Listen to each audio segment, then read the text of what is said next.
If any character in this novel resembles any actual person, living or dead, it is luck or divine inspiration, but not intentional. If you say so. It actually started when I arrived in Hawaii. Thank you for joining me at Bert's Books, where we're going to be looking at Orion by Gail Brewer-Giorgio, also the author of Is Elvis Alive, and more. This is a 1989 reprint, the original being dated to, it says 1979 in here, some accounts will say 1978. The eponymous hero of this book is a country boy with a golden voice, who's the second born of twins, the first of whom doesn't survive, to Jess and Dixie Darnell, early lord one frosty morn, in a backwoods setting in 1937. Does this sound sort of familiar? Anyway, Dixie Darnell, who is rumoured to have gypsy ancestry, is prone to flights of mysticism, and she names her son Orion. Sounds almost like Aaron, doesn't it? After the brightest star in the constellation. Now, I think it's fairly safe to say at this point that we're evidently dealing with some sort of surrogate literary Elvis here, though it's tackled with a fair amount of licence, location-wise, and in other details. The first portion of this book, of course, deals with Orion growing up. He's understandably doted over by his mother Dixie, who is the dominating influence in the kid's childhood. Dixie is doting and super protective of Orion, and she seems to have invested a certain level of mystical belief into her son's existence. While he's never too far from his mum's apron strings, Orion finds his own particular form of expression in his local church, where his propensity for singing and a trance-like involvement in performance singles this otherwise shy boy out. He forms a childhood friendship with a good kid from the wrong side of the tracks, Tucker Gamaree, whose real-life counterpart I'm slightly confused over. He seems to be possibly a composite of Red West and other people. Anyway, Tucker becomes a steadfast companion who earns his place in Dixie's affections, and while he disappears from Orion's world when he's fostered out after tragedy befalls his own rather dissolute family, he resurfaces sometime later when the Darnells have moved to Nashville,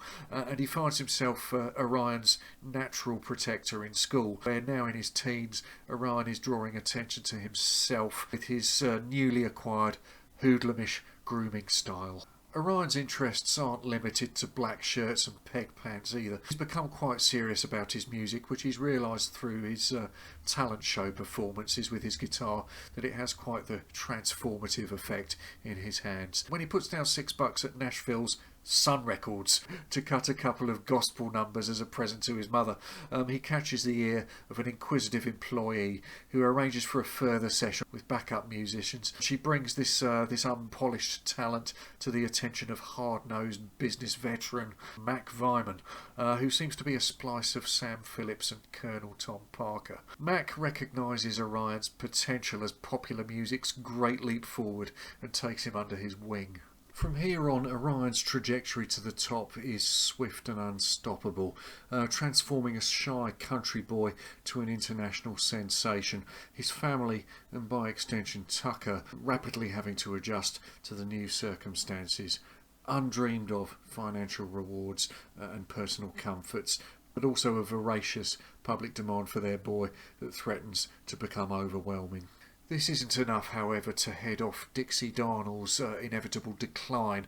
By the late 1950s, her health has finally given out, which is an emotional body blow for Orion, one that's compounded by the fact that his career now has to be put on hold when he's required to put in his national service, which happens not to be in Germany. He's spared the Cold War frontline situation in favour of the far cushier setting of Hawaii, where we learn not much of his army duties, but a whole lot about his budding friendship with the daughter of a hospitable colonel. This is our surrogate Priscilla, Danielle, or Danny Duval, 15 at this time, but sophisticated for her age. This platonic puppy love endures even after Orion's 2 years of service are done and he's ensconced back in his own pseudo-Graceland, which he's christened Dixieland. with Mac once again pushing his career forward, which encompasses both film and live work, which is a slight departure from Elvis's own 60s reality. Danny and Orion's mutual candles still burn bright for each other, however, and she heads over from Hawaii to check out on his live show. Their friendship now resumes and then takes the form of a full-blown romance, a turn of events which the manipulating Mac is none too keen on. Before long we're treated to a fairly coy sort of sex scene in which both parties are represented as sort of virginal. Anyhow, Danny conceives pretty much right there, and the couple become engaged to marry, which pisses Mac off even more. It's not all roses though. Orion, for some quasi-mystical reason I'm not too clear on, from the moment he's aware of Danny's pregnancy, refrains from further physical manifestations of affection. This and the strenuous work schedule which the wily Mac is piling on him puts an increasing strain on their marriage. Danny now has Mele Lilani to bring up, but the affection between herself and Tucker is deepening. Tucker has become a far more constant presence in Dixieland than Orion actually is. This comes to a head when they elect to pay Orion a surprise visit while he's away filming, turning up unannounced at his rented pad to find one of those showbiz pool parties of the sort you'll read about in Albert Goldman and the like, in full swing, and a bikini-clad groupie perched on a lion's lap. In full view of the guests and the press, Danny storms out in tears. This, however, turns out to be a tragic misunderstanding. The girl was drunk and blah blah, and I think we're actually supposed to buy that Orion is the innocent party here. This might all blow over, but the unfortunate misunderstandings do not end there. While Danny is sunning it up back in Hawaii with Tuck, who's sort of becoming increasingly fond of her, but Orion pays a surprise visit of his own, only to capture the two of them in a sort of unguarded moment, apparently a chaste one, but Orion doesn't see it that way. Brutally cutting the two of them out of his life, Orion flees back to Dixieland in a filthy mood and descends into a prolonged dark night of the soul from this point. And it's only here that the medicinals and the overeating start to enter the narrative quite late in the story. Mac tries to lift Orion out of this prolonged funk with more live work, but it's clear that only a radical solution can lift Orion's malaise. At the heart of this is the fact that he's a hostage to his own fame. He's unable to conduct a normal relationship with Danny for as long as his public continue to venerate him as their idol. Mac, who's miraculously softened in his attitude towards Danny from the moment that he held Mele Lilani in his arms for the first time, concocts a solution that on the face of it seems contradictory to his business acumen, although it's hard to forget Colonel Tom Parker's August 1977 quote, "Nothing has changed." The only way that his boy's going to pull out of this, apparently, is for Orion to fake his own death, and when the dust has settled, to head over incognito under a false identity into civilian life, where he can quietly resume relations with Danny. With the help of a compliant doctor and a hoodwinked Hollywood props man who's good with waxworks, this precarious feat is pulled off, and Orion, now bearded and his hair grown out into his natural colour, so no one recognises him, heads off into the sunset. So what are we to make of all this? Contrary to the debauched sort of depiction as per the Dunleavy or the Goldman type treatments, Orion presents a sort of idealised, fanciful avatar of Elvis, one who's largely washed clean of his real life equivalents' indiscretions. Up until pretty late in the narrative, the drug taking is said to consist of caffeine supplements, although in terms of the kind of spiritual downspin that's represented towards the end of the story, Brewer-Giorgio may actually have come quite close. Overall, the book's tone is almost that of a pulp romance or a teen romance sort of drama. It's perhaps a little cutesy in tone for my own tastes, and rather overdoes the down-hominess.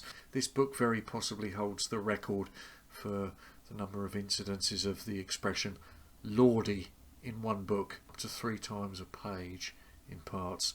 The book also goes in quite heavy with the mysticism and the messianic bit. Dixie seems to have the idea that Orion is some sort of second coming, and she's not shy about letting her local minister know about it, which is a bit full on maybe. But as a loosely Elvis-themed curiosity, or an alternate timeline if you want to look at it like that, it's pretty entertaining, and the twist that the ending takes, possibly an Elvis fan's coping mechanism for the unfathomable reality of the star's death, makes for an interesting sort of what-if situation. Now, in the real-world timeline of this novel's appearance, it now starts to get a little bit weird. A country singer named Jimmy Ellis now enters the picture. Ellis's vocal mannerisms, perhaps more than his physical appearance, were uncannily similar to Elvis's. This had already been capitalised upon during Elvis's lifetime, when Shelby Singleton acquired Sun's catalogue in the 60s, on which imprint Ellis promptly covered That's All Right Mama and Blue Moon of Kentucky, released with a question mark instead of an artist's credit.